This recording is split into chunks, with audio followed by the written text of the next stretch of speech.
Style icon Shruti Haasan చేతుల మీదుగా Shubhapradam shopping mall July 3 నల్గొండలలో గ్రాండ్ ఓపెనింగ్.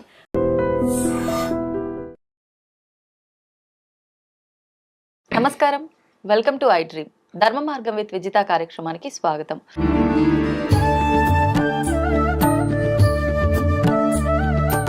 ప్రస్తుతం మనతో పాటు ఉన్నారు ప్రముఖ జ్యోతిష వాస్తు పండితులు, లలిత ఉపాసకులు నానాజీ పట్నాయక్ గారు. ఇప్పుడు వారితో మాట్లాడదాం. నమస్కారం అండి. శ్రీమాత్రే నమః. గురుగారు, మామూలుగా శివుడు అనేసరికి అభిషేక ప్రియుడు, అంతే కదా?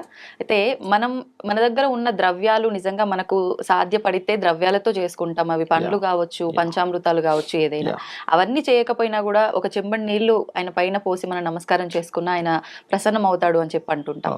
కానీ నేను ఈ మధ్య కాలంలో ఒక విధానం గురించి విన్నా. అది మరి నిజంగా ఉందా లేదంటే వాళ్ళ ఇష్ట ప్రకారంగా చేసుకుంటున్నారో తెలీదు. మామూలుగా భస్మంతో అభిషేకం చేస్తుంటాం కదా శివుడికి, దాంట్లో పచ్చకర్పూరం కూడా కలిపి చేస్తారు అని చెప్పి విన్నాను. అది నిజమే అంటారా? ఉంది ఆ విధానం అనేటువంటిది. ఎందుకు ఆ విధానం దేనికి సంబంధించి చేస్తారు? యాక్చువల్గా పచ్చకర్పూరం చలవ కోసం వాడతారు. చలవ కోసం. మన అభిషేకం చేయడానికి కూడా ముఖ్య కారణం ఏంటంటే శివలింగం ఏదైతే ఉందో ఈ విశ్వం మొత్తం ఒక అండాకారంలో ఉండేటువంటి రూపం శివలింగం అంటే. ఓకే, అభిషేకం చేయడం ఎందుకు అంటే ఈ విశ్వం మొత్తం చల్లగా ఉండాలి, ఈ విశ్వం మొత్తం నిండి ఉన్నటువంటి పరమేశ్వరుడు ఈ రూపంలో ఉన్నందుకు అతనికి అభిషేకం చేస్తున్నాం. Point number 1. ఈ అభిషేకాలు కూడా చాలా రకాలు ఉన్నాయి. అంటే ఒక్కొక్క అభిషేకానికి ఒక్కొక్క ఫలితం ఉంది శాస్త్రంలో. అందులో మళ్ళీ ఒక్కొక్క లింగానికి అభిషేకం చేయడం వల్ల ఒక్కొక్క ఫలితం ఉంది. అయితే నేను మీరు ఇందాక అడిగినటువంటి ఏదైతే ఈ భస్మ అండ్ పచ్చకర్పూరం కలిపి చేసేది ఏదైతే ఉందో ఇది పర్టికులర్ గా 2 విషయాలు నెరవేరడానికి చేస్తారు. ఒకటి, వాళ్ళ జీవితంలో ఏదైతే విముక్తి కలగటం లేదో, ఈ ప్రాబ్లంతో నేను చాలా ఫేస్ చేస్తున్నానండి అంటుంటారు చూసారా. విముక్తి కలగడానికి, ఆ విముక్తి కూడా చాలా సునాయాసంగా కలగడానికి అంటే అది ఏ రకంగా అయినా ఇప్పుడు చాలా మంది చూడండి, మనం ఈ ప్రాబ్లం క్లియర్ అవ్వాలి కానీ ఎక్కువ స్ట్రెస్ లేకుండా క్లియర్ అవ్వాలి, ప్రశాంతంగా అవ్వాలి అంటాం. అలా ప్రశాంతంగా ఆ యొక్క సమస్య తీరడానికి భస్మలో కొంత పచ్చకర్పూరం కూడా వేసి అభిషేకం చేస్తారు. అయితే ఇందులో సహజంగా ఓం నమ శివాయ అనేటువంటి నామం ఏంటంటే శివుడు మంగళకరుడు కాబట్టి ఆ శివుడికి నేను నమస్కరిస్తున్నాను అని మీరు ఎప్పుడైతే ఎవరైనా మనసులో అనుకుంటే ఈ విశ్వం మొత్తం నిండుంది. స్థానువు ఆయనకి పేరు. రకరకాల పేర్లలో స్థానం అంటే నిండి ఉన్నాడని అర్థం. స్థానం అంటే కదలడానికి కూడా చోట్లేనంతగా నిండి ఉన్నాడు. అలా నిండి ఉన్నటువంటి శివుడికి నేను, మంగళకరుడైన శివుడికి నేను నమస్కరిస్తున్నాను కదా. అలా ఎప్పుడైతే మనసులో మనం మనస్ఫూర్తిగా అంటామో ఈ విశ్వం మొత్తమే ఆయన ఉన్నాడు కాబట్టి ఆ విశ్వంలో ఉన్న ప్రతిదీ కూడా మనకి మంగళములు ఇచ్చేదిలా అవుతుంది. అలా ఓం నమ శివాయ అనే మంత్రంతో ఈ అభిషేకం చేస్తారు. ఆడవాళ్ళైనా మగవాళ్ళైనా చేస్తారు. కానీ కొంతమంది ఓం నమ శివాయ మంత్రం ఆడవాళ్ళు పఠించకూడదు, దాని బదులు శివాయ నమః అని చెప్పి చెప్పుకోవాలి అని అంటుంటారు కదా. అలాంటిది ఏం లేదమ్మా, చేయొచ్చు. శివాయ నమః అంటే శివుడికి నమస్కరిస్తున్నాను, ఓం నమ శివాయ అంటే నమస్కరిస్తున్నాను శివుడికి. ఏముంది, దానికి రివర్స్ లో చెప్పేది ఉంటది ఒకటి.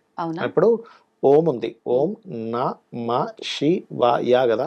ఇప్పుడు రివర్స్ రాను దాన్ని యా, నమ శివాయ రివర్స్ లో తీసుకురండి. ఫస్ట్ లాస్ట్ లో ఫస్ట్ తీసుకోండి యా, దాని తర్వాత షి వా, యా వాషి నా మాన, యావాషి మాన ఓం. యావాషి మాన ఓం గన ఎవరైనా అంటే వాళ్ళ కోరిక ఖచ్చితంగా నెరవేరుతుంది, ఏదైనా సంకల్పంతో చేస్తాయి. అవునా? అంటే మంత్రాలకు నామాలకు ఇలా రివర్స్ లో చదివే ఒక అక్షరాన్ని తీసుకుని అటు నుంచి ఇటు ఈ 5 అక్షరాలని పంచాక్షరి మంత్రం నమ శివాయ అనేటువంటిది, ఈ పంచాక్షరి మంత్రాన్ని అటు ఇటు ఇటు అటు మార్చి చేసేటువంటి విధానం కూడా ఉంది. అంటే ఇది రివర్స్ లో చేసేది కూడా మన సాత్విక పద్ధతిలోకే వస్తుందా? మంత్రశాస్త్రంలో దీనికి సంబంధించింది ఇచ్చారు. ఇప్పుడు ఇలా మనం మంత్రం చేస్తున్నప్పుడు ఎవరైనా గురువు సమక్షంలో తీసుకొని చేయాల్సి ఉంటుందా, లేదు ఎవరికి వాళ్ళు మామూలుగా? ఒకటేనమ్మా, మనకి మంత్ర మహోదరి అనేటువంటి గ్రంథంలో చెప్పబడింది ఏంటంటే మీకు గురువు ఉన్నారనుకోండి, గురుముఖత తీసుకోవడమే 100% కరెక్ట్. సరే, గురువు లేరు, మనకు గురువు దొరకలేదు, ఎక్కడో ఏ అమెరికా కంట్రీస్ లోనే ఏ సౌదీలోనే ఉన్నాడు, కానీ ఆ వ్యక్తికి ఫలానా అమ్మవారి మంత్రం చేయాలనుంది. దానిలో చెప్పినటువంటిది ఏంటంటే బోధిపత్రం మీద ఆ మంత్రాన్ని రాసి శివుడి దగ్గర పెట్టి శివుణ్ణే గురువుగా భావిస్తూ శివాయ గురవే నమః అనుకుని ఆ మంత్రం చేసుకోవచ్చు. ఓకే, ఇప్పుడు బోధిపత్రం ఎక్కడ మనకి, ఏ బోధిపత్రం అంటే ఏంటో తెలియని రోజులు అయిపోయాయి. కాబట్టి మీరు ఏం చేయొచ్చు, చక్కగా పేపర్ మీదే రాసి శివుడి దగ్గర పెట్టి ఎంతో భక్తి శ్రద్ధలతో దాన్ని తీసుకొని మీరు కనుక శివాయ గురవే నమః అనుకొని శివుణ్ణి గురువుగా మనసా వాచా కర్మన భావించి మీరు కనుక ఆ మంత్రం చేస్తే ఖచ్చితంగా ఫలిస్తుంది. ఒకవేళ ఇలా చేయొచ్చా? ఇప్పుడు మీరు మాట్లాడుతున్నారు, Yeah. మీరు చెప్తున్నారు కాబట్టి మీరే ఒక గురువుగా భావించి వీడియో వినేవాళ్ళు అలా నమస్కారం చేసుకొని చేయొచ్చమ్మా. అలా కూడా చేసుకోవచ్చు. చేసుకోవచ్చు అది తల్లి. గురువు అంటే గురువుతో పాటు ఆయన చెప్తే తీసుకున్న ఇప్పుడు ఏ ఫలితం వస్తుందో చేయొచ్చు. అదే వస్తుందా ఇప్పుడు కూడా? చేయొచ్చు తల్లి, చేయొచ్చు. ఇప్పుడు ఎలా అంటమ్మా, గురువు అంటే అదేదో నేనేదో పెద్దగా వాళ్ళకి ఏదో ఇచ్చేసినట్టుగా అట్లా ఏం కాదు. గురువు అనే ఇదేదైతే ఉందో చాలా బాధ్యతతో కూరుకుంది. గురువు అని ఎవరని అంటారంటే అజ్ఞానం అనే అంధకారం నుంచి జ్ఞానం వైపు నడిపించేవాడు గురువు. అందరినీ గురువు అనడానికి వీల్లేదు ఇక్కడ. అవును, అవును. అయితే ఇప్పుడు ఉదాహరణకి నన్నుగా తీసుకున్నాను అనుకోండి, ఇక్కడ నేను కాదు ఉన్నది, ఆ పరమాత్మ వాళ్ళ లోపలికి వచ్చి అది నడిపిస్తూ ఉంటాడు ఒక నమ్మక రూపంలో. అంతేగాని నేను ఏదో గొప్పవాడిని ఏదో ఇచ్చేసాను వీళ్ళందరూ చేసేసుకోవాలన్నది కాదు అసలు అక్కడ. ఓకే.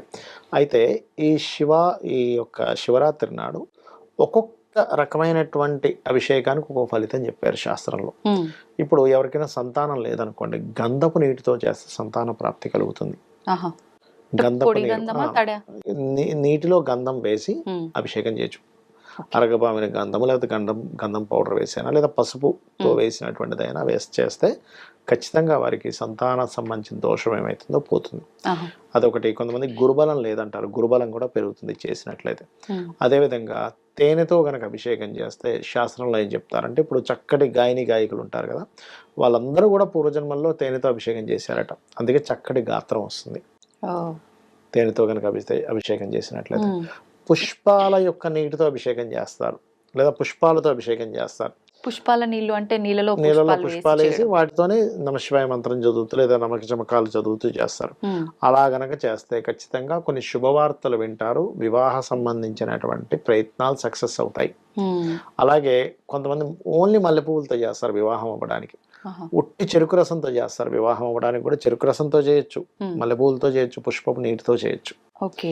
కొంతమందికి ఎప్పుడు ఏదో ఆటంకం జరుగుతుంటుంది చూసారు, ప్రతిదీ ఆటంకమేనండి నా లైఫ్లో అంటూ ఉంటారు. అలాంటప్పుడు 2 విధానాలు చెప్పారు. ఒకటి గరిక వేసినటువంటి నీటితో అభిషేకం చేయడము, రెండవది బెల్లము కలిపిన నీటితో అభిషేకం చేస్తారు. మామూలుగా గరిక అంటే వినాయకుడికి ఎక్కువ వాడేటువంటి బిల్వం వాడతాం కదా, బిల్వం కూడా వాడచ్చు. బిల్వం వాడడం వేరే పద్ధతి, ఆటంకాలు తొలగడం కోసం ఇది గరిక నీటితో చేయడం అనేటువంటిది. అలాగే బిల్వపత్రం అయితే ఖచ్చితంగా శివుడికి పెడతారు, అది దానికి సపరేట్ గా మనం చెప్పక్కర్లేదు. ఇప్పుడు బిల్వపత్రం కూడా అంటే మామూలుగా ఆలయంకి వెళ్ళినప్పుడు చూస్తుంటాము, కొంతమంది ఏమో రివర్స్ లో పెడతారు, కొంతమంది ఇలా. అంటే ఒకవైపు స్ట్రైట్ గా పెడితే లక్ష్మీ ప్రాప్తి, రివర్స్ లో పెడితే ఐశ్వర్య ప్రాప్తి, ఆయుష్ అని చెప్తూ ఉంటారు. అంటే ఎలా పెడితే ఏది? ఇప్పుడు బిల్వము పైన ఆకు రూపంలో కనబడుతుంది. ఆకు 2 రకాలు ఉంటదమ్మా, లోపల వైపు బయట వైపు ఉంటుంది. ఇలా పెడితేనేమో ఐశ్వర్యం అంటారు, ఇలా పెడితే ఆయుష్ అంటూ ఉంటారు, అట్లా అన్నమాట.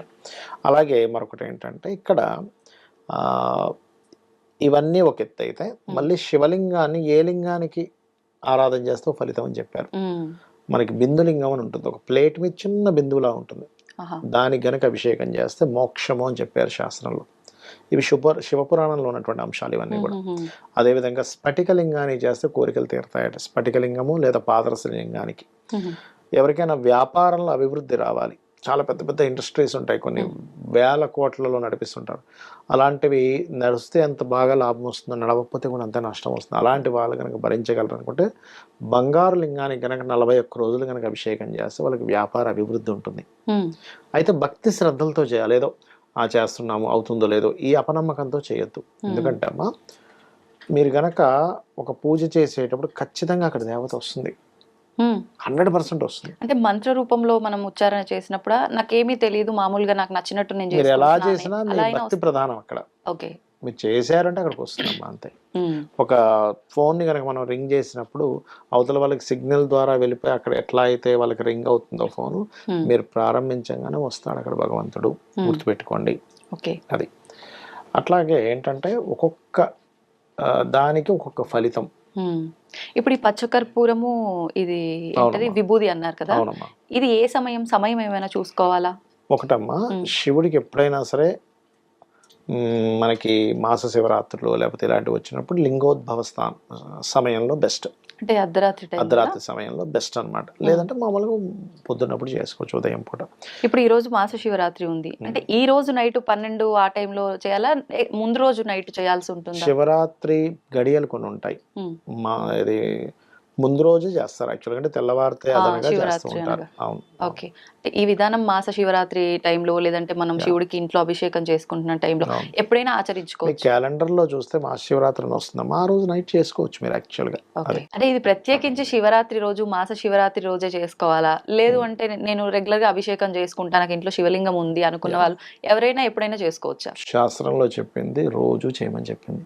దానికి చరలింగము అని ఉంటుంది, అంటే మీరు ఒక పెట్టెలో పెట్టుకొని శివుణ్ణి నందిని ఆ అభిషేకానికి ఉండేటువంటి ద్రవ్యాలన్నింటినీ మోసుకొని తిరుగుతుంటారు. చరలింగం అసలు మనల్ని ఎప్పుడు క్యారీ చేయమని చెప్పింది. అంటే మీరు ఏ ఊర్లో ఉన్నా చేయొచ్చు. ఇంకొక విషయం ఏంటంటే, ఇది శివపురాణంలో ఉన్నటువంటి విషయం, ఇదంతా వాయుపురాణంలో ఉన్నటువంటి విషయం. ఇప్పుడు మీరు తీసుకెళ్ళలేదమ్మా, ఏ ట్రైన్లోనే వెళ్తున్నారు, అయ్యో మీకు అభిషేకం చేయాలి, పక్క వాళ్ళ దగ్గర మీరు అక్కడ చేయొచ్చు, తప్పేం కాదు, చేసుకోవచ్చు. అది కంపల్సరీ క్యారీ చేయమని చెప్పింది శాస్త్రం. కొంతమంది మీరు ఇలా అన్నారు కాబట్టి పక్కన వాళ్ళ దానితో అయినా మనం చేసుకోవచ్చు అభిషేకం అన్నారు. కొంతమందికి కొంచెం స్వార్థం ఉంటది, అంటే మా ఇంట్లో పూజ వాళ్ళతో చేపిస్తే లేదంటే మా దగ్గర ఉన్న విగ్రహంతో వాళ్ళతో చేపిస్తే మాకెక్కడ పుణ్యం రాదు అని చెప్పి, అది అపోహగా తీసుకోవచ్చు అంటారా? 100% అపోహ అది. ఇంకోటి ఏంటంటే, అసలు అలా స్వార్థంగా ఉంటే ఫస్ట్ శివుని యొక్క అనుగ్రహం కలగదు. మీరు ఎప్పుడైతే వాళ్ళకి చేయమని ఇచ్చారో అప్పుడు మీకు ఇచ్చే శివానుగ్రహం మరింత రెట్టింపు అవుతుంది. ఎందుకంటే మీరు వాళ్ళకి కూడా చేసుకోవడానికి ఇచ్చి, మీకు కొత్తగా మీ జేబులోంచి పోయేది లేదు అక్కడ. శివానుగ్రహం శివుడు ఇచ్చేది, మీ చేతిలోంచి మీ దగ్గర ఎక్కడ పోతుంది. అది గురుగారు, మామూలుగా మనం కొన్ని వీడియోస్ చూసినప్పుడు పురాణాలకు సంబంధించి తెలుసుకున్నప్పుడు ఋషులు వీళ్ళంతా కూడా ఏదైనా భంగం కలిగించినా లేకపోతే కోపం తెప్పించేటట్టుగా చేసిన శాపాలు ఇస్తారు అని చెప్పి అంటారు. అదే రకంగా చూసుకుంటే దేవతా శాపాలు కూడా ఉంటాయి అని చెప్పి కూడా అంటుంటారు. నిజంగా మనందరికీ ఒక కన్న తల్లిలాగా తండ్రిలాగా భగవంతుని భావిస్తూ ఉంటాం మనం. ఆయన పిల్లలకు ఆయన నిజంగా శాపం ఇస్తాడా? ఎటువంటి సందర్భాల్లో శాపం ఇస్తాడు? దేవతా శాపం అనేది నిజంగా ఉందా? ఖచ్చితంగా ఉందమ్మా, ఉంది. దీనికి మీరు మురారి మూవీ చూసినట్లయితే అందులో ఆ దేవతా శాపం వల్లే వాళ్ళకి వంశాలు ఇదవుతూ ఉంటాయి. మూవీ అనే కాదు, కామన్ గా మీరు ఇప్పుడు అన్నారు ఒక మాట, అదేంటి మనం పిల్లల్లా చూసుకుంటారు కదా అని. 100% అలాగే చూసుకుంటారు. కాకపోతే నేను మీకు చిన్న ఉదాహరణ చెప్తాను. మీరు ఉన్నారమ్మా, మీ ఇంట్లో చిన్న బాబు ఉన్నాడు అనుకోండి, నెలలు 2-3 years ఉండే బాబు మంచం మీద ఒంటెలు పోసినా మీరు పట్టించుకోరు, వాడికి తెలియదు అని ఫీల్ అవుతారు. అదే ఒక 20 ఏళ్ళ కుర్రాడు 20 ఏళ్ళ వాళ్ళు ఏజ్ ఉన్న వాళ్ళు చేస్తే తిడతాం. ఎందుకు తిడతాం? తప్పు కదా, అంత జ్ఞానం లేనప్పుడు. జ్ఞానం ఉండి కూడా తప్పు చేస్తున్నావు. అలాగే దేవత కూడా ఏం చేస్తుంది అంటే, తెలిసి తెలియక చేసేటువంటి పనులు క్షమిస్తుంది. తెలియక చేస్తున్నాడు అని దేవతకి తెలుసు, తెలిసి కూడా తప్పు చేస్తారు చూసారా, అది మాత్రం ఖచ్చితంగా దేవతా శాపం కింద మారుతుందా? అది ఎట్లాంటివి ఉంటాయి దేవతా శాపాలు, అసలు ఎందుకు వస్తాయో చెప్తానండి. ఒకటి, మనం పూజ చేస్తూ ఇంకొకరి గురించి నెగటివ్గా ఆలోచిస్తే దట్ ఈస్ కంప్లీట్ దేవతా శాపం ఇస్తుంది, గుర్తుపెట్టుకోండి. అంటే మనం పూజ రూమ్ లో ఉండి పూజ చేస్తూ ఇంకొక నెగటివ్ ఆలోచించకూడదు. వేరే ఆలోచనలు వేరు, negative thinking is different. Okay. అంటే వేరే వాళ్ళ గురించి ఏదైనా నెగటివ్ గా మనం థింక్ చేయడం ఇస్ ఖచ్చితమైన దేవతా శాపం ఇస్తుంది, ఒకటి. రెండవది, ఆల్రెడీ ఒక మంచి భక్తుడు ఉన్నాడు, ఆయన్ని ఏదైనా మనం ఇబ్బంది పెట్టామంటే దేవతా శాపం వస్తుందమ్మా. ఎట్లా అంటే, ఒక బిడ్డలాగా అన్నారు చూసారు ఇందాక, మరి బిడ్డలాగా అన్నప్పుడు ఇంకోళ్ళు వచ్చి ఇది చేస్తే మరి తల్లికి కోపం వస్తుంది ఖచ్చితంగా. కాబట్టి 100% పొరపాటును కూడా ఒక మంచి భక్తుడు ఉన్నాడు, ఆయన పాపం ఎవరి జోలికి వెళ్ళడు, ఎవరిని ఇబ్బంది పెట్టడు, వాళ్ళు వేరే వాళ్ళని ఇబ్బంది పెడతారంటే దట్ ఈస్ వేరే. ఇది పేరుకు మాత్రం దేవత అంటే భక్తుల్లాగా ఉండి వేరే వాళ్ళని ఇబ్బంది పెడుతుంటాడు, అలాంటి వాడిని అనడంలో తప్పలేదు. కానీ నిజంగా సాత్వికంగా ఉంటూ ఎవరిని ఇబ్బంది పెట్టకుండా ఆయన పని ఆయన చేసుకుంటూ ఆయన దేవతా సంబంధించింది ఆయన చేసుకుంటూ ఎవరిని ఇబ్బంది పెట్టని వ్యక్తికి మనల్ని ఇబ్బంది పెట్టాము మనం వెళ్ళంటే అది ఖచ్చితంగా కట్టి కుదుపుతుంది వాడిని, అందులో ఎటువంటి సందేహం లేదు. ఓకే. అలాగే ఇవాళ రేపు చాలా మంది అంటూ ముట్టు ఇట్లాంటివి కొన్ని ఉంటాయి, అవి పాటించకుండా తెలిసి కూడా ఏం కాదులే అనే ఒక దీంట్లో వెళ్ళిపోతుంటారు. తెలుసు కూడా ఏం కాదులే అంటే ఎలా అంటే చనిపోయినప్పుడు ఉండేటువంటివి అలాంటి మహిళలు తెలుసు కానీ తెలిసినా కూడా ఏమీ కాదులే దూరంలో వెళ్ళిపోతుంటారు చూసారా. అంటే ఎటువంటి చేస్తే ఆ టైంలో, అంటే చిన్న ఎగ్జాంపుల్ అమ్మా, ఇప్పుడు మహిళ ఉంది ఉదాహరణకి, ఆ టైంలో కొన్ని ఇంట్లో చెయ్యకూడని పనులు కొన్ని, ఇప్పుడు లేడీసే ఉన్నారమ్మా, 5 days ఇది ఉంటుంది, వంటగదిలోకి వెళ్ళకూడదు, అవును, లేదా దేవతలను ముట్టుకోకూడదు, తులసి మొక్కను ముట్టుకోకూడదు అని చెప్తారు. ఆ టైంలో పర్టికులర్గా వంట అంటే ఇవాళ రేపు ఇంకా కుదరట్లేదు, సింగిల్ ఫ్యామిలీస్ ఉన్నప్పుడు, లేదా ఆ మొక్క ఆమె ఉంటే చెప్పలేం, తప్పదు. కానీ అలాంటి టైంలో పోయి మీరు తులసి ముట్టుకున్నా, దేవతా సంబంధించిన ఏం కదలు ఇవన్నీ ఎవరు చూసారులే అని అనుకోని మీరు మూఢనమ్మకాలను చేశారంటే అది దేవతా శాపం ఇస్తుంది. అది వాళ్ళ ఒక్కరితో పోదు. ఇప్పుడు దేవతా శాపం ఎలా ఉంటుందంటే మీ ఒక్కరితో పోదమ్మా, అది వంశాల మీద చూపిస్తూ ఉంటుంది దాని ప్రభావం. తర్వాత వంశము తరతరాలుగా వస్తూ ఉంటుంది. దేవతా శాపం అలా ఉంటుంది. దానికి శాస్త్రంలో చెప్పినటువంటి విధి విధానం ఏమిటి, అసలు జాతచక్రంలో ఎలా చూడాలి దేవతా శాపాన్ని అంటే 9th house పాడవుతుంది దేవతా శాపానికి. ఎప్పుడు కూడా 9th house పాడవడము, గురువు సరైనటువంటి స్థితిలో ఉండడు అలాంటి జాతకాలకి. గురుగ్రహం డెబిలిటేషన్లో అవ్వడము, లేకపోతే గురుగ్రహం యొక్క దృష్టి సరిగ్గా జాతకం మీద లేకపోవడము జరుగుతూ ఉంటాయి. అది డిపెండ్ ఆన్ ఎంత ఉంది అంటే తీవ్రంగా ఉందా లైట్గా ఉందా. కానీ ఎంతటి దేవతా శాపం ఉన్నా లలితా సహస్రనామాల్లో ఒక్క నామం ఖచ్చితంగా మనకు క్లియర్ చేస్తుంది. అదేమిటి అంటే ఓం హరనేత్రాగ్ని సందగ్ధ కామ సంజీవన ఔషధి.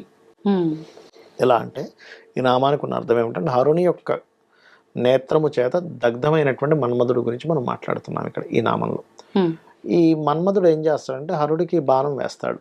ఈయన కూడా ఒక రకమైనటువంటి కామ సంబంధించి జరగాలని, ఎవడరా నా మీద బాణం వేసాడు ఆయన్ని మూడో కన్ను తెరిచి భస్మం చేసేస్తాడు. అప్పుడు ఆ మన్మధుడు యొక్క భార్య వచ్చి అమ్మవారిని వేడుకుంటుంది. అమ్మ ఎలాగమ్మా అంటే సరే, ఇప్పుడు వాళ్ళ ఆయన ఇట్లా చేసినప్పుడు ఈమె పుట్టించడం కరెక్ట్ కాదు, ఆయన వ్యతిరేకించినట్టు అవుతుంది కాబట్టి, సృష్టి విరుద్ధం కాబట్టి ఎవ్వరికీ కనబడకుండా నీకు మాత్రమే కనబడేలాగా ఆయన శరీరాన్ని ఇస్తుంది మన్మధుడికి. ఇస్తుంది కానీ ఎట్లాగా అతనికే కనబడ్డా, అందుకే ఇప్పుడు మన్మధుడికి ఏ భయం లేదు, ఇప్పుడు ఎవరికి కనబడ్డు కాబట్టి. అలా అమ్మవారి నామాన్ని ఎవరైనా చేస్తే ఈ దేవతా శాపం అనేటువంటిది బయట నుంచి మనం బయటపడతాం. ఓం హరనేత్రాగ్ని సందగ్ధ కామ సంజీవన ఔషధి. ఎలా చేస్తుండాలి ఈ నామాన్ని? రోజు 40 minutes. మనకి ఏం చేసినా కలిసి రావట్లేదు అంటే దాని అర్థం దేవతా శాపమే, గుర్తుపెట్టుకోండి. ఎందుకంటే దేవతా అనుగ్రహం లేదు మీకు ఏది ముందు కదలదు. దేవతా శాపాలు ఉన్నందుకే ఇట్లా జరుగుతూ ఉంటాయి. వాళ్ళు ఎవరు కాపాడలేకపోతుంటారు. ఆఖరికి ఆ జగన్మాత ఆ శక్తి స్వరూపమైన అమ్మవారే కాపాడాలి. ఇంకా ఆవిడే వాళ్ళకి సరే ఇంత ఇబ్బంది పడుతున్నారు కదా అని చెప్పి చేయాలి. ఇప్పుడు ఒకవేళ మీరు చెప్పినట్టుగా దేవతా శాపం ఉంది, ముందుకు వెళ్ళలేకపోతున్నాము, వంశం వృద్ధి లేదు, ఇలాంటివన్నీ అన్నారు కదా, నిజంగా దేవతా శాపం ఉంది అంటే పర్సనల్ గా ఒక జ్యోతిష్కుడు దగ్గరికి వెళ్ళి చూపిస్తే అర్థమవుతుంది.